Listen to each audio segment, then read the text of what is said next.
This is the second in a series of videos on confidence intervals of means. And if finding the confidence interval mean is pretty straightforward, right? The confidence interval of k% is equal to the parameter estimate, x bar, plus or minus the z value for 90%, or k%, sorry, for k%, times sigma over the square root of n. And there's not a problem, that's pretty straightforward, except for let's think about that just for a second. Well, what is unknown? Well, what's unknown is we don't know mu, and we're trying to estimate mu. But in this formula, we assume that we know sigma. So let's think about what the probability, if we think about the population, and mu is unknown, then almost assuredly sigma is also probably unknown.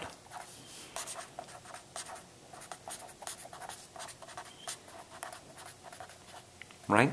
So let's think about that clearly. Mu is unknown and we're trying to get a confidence interval estimate for it.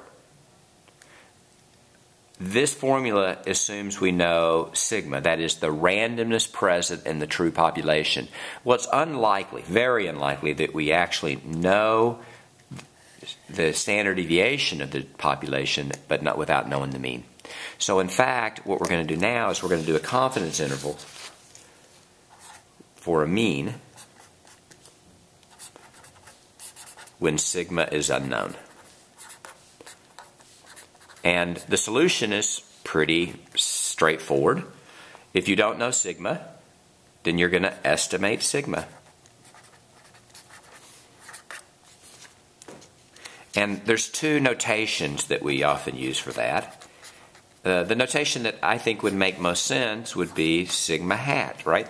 Whenever you put a hat over a parameter like this, what that means is this is an estimate.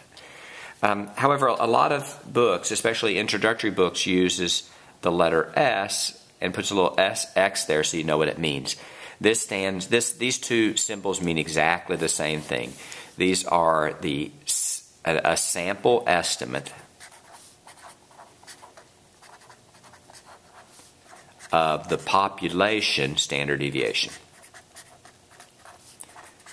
And standard deviation is oftentimes thought about as more mysterious than it really is. Standard deviation is just a way to measure randomness. So a high standard deviation means there's a lot of randomness present, and or a lot of spread in the distribution, essentially. So now let's think about, now this is a fairly straightforward process, though in this video we're going to assume that the estimate's given. But think about what happens when we're not sure about what the sigma is, right? Well, the key is that if we estimate sigma, then the basic idea is we are less sure of our results.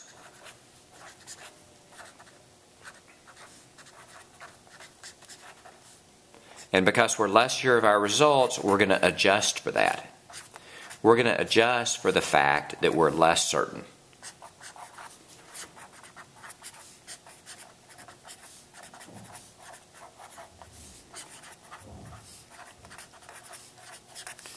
And the way we're going to do that is we're simply going to take the normal distribution, and instead of using a normal distribution, we're going to use a certain other distribution.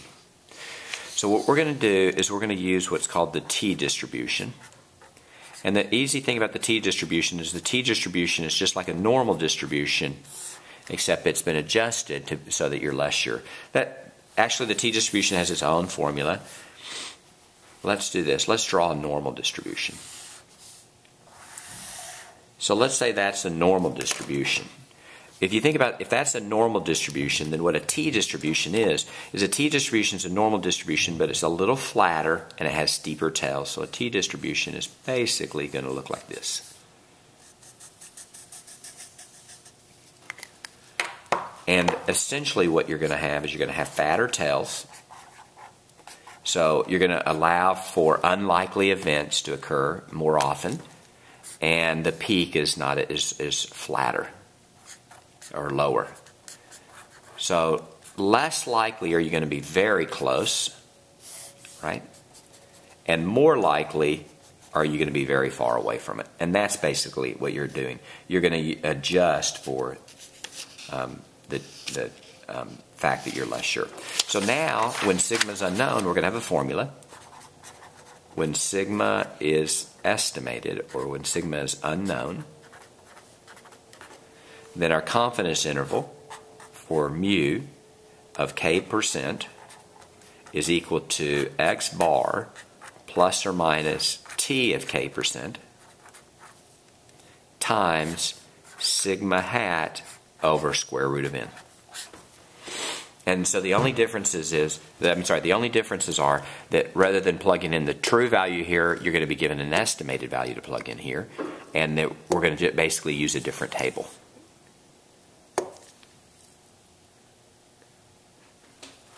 There's one last confusion, and that is every normal distribution is the same, but the t distributions vary.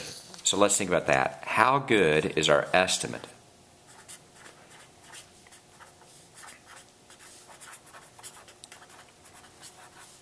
of sigma hat? Well, that depends. And what does it depend on? One thing, it depends upon the sample size. So we're going to define something called degrees of freedom.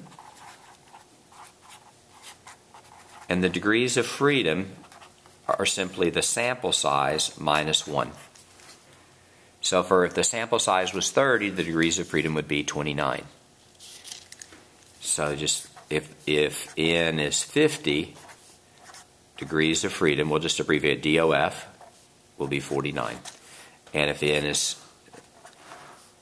103, the degrees of freedom are going to be 102. And what do we think about, what are degrees of freedom? Degrees of freedom measure essentially how unsure we are. So that's kind of like the setup, and this is the formula we're going to use. In the next video, there's an example where we actually go through one of these problems using this formula.